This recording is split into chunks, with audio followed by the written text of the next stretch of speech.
Narrator. In a cozy little town, there lived a curious cat named Whiskers and a playful dog named Wag. They were best friends, even though they were very different. Whiskers loved napping in the sun, climbing trees, and being neat. Rogue loved digging holes, chasing butterflies, and getting muddy.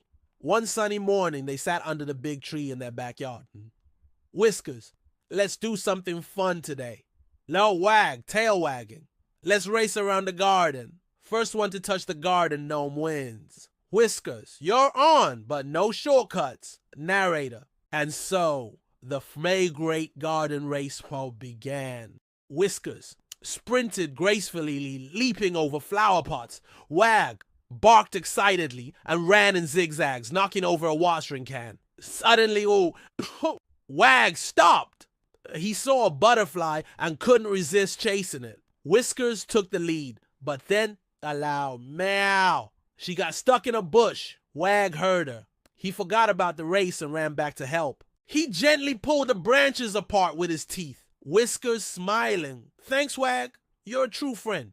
Wag, friends help friends, even during races. Narrator. They both laughed and ran together to the garden gnome, reaching it at the same time. Whiskers, I guess we both won. Wag, or maybe we both just had fun. Narrator. And from that day on, they decided that playing together was way better than winning. Moral of the story. Friendship is better than competition. Help your friends and you'll both come out on top.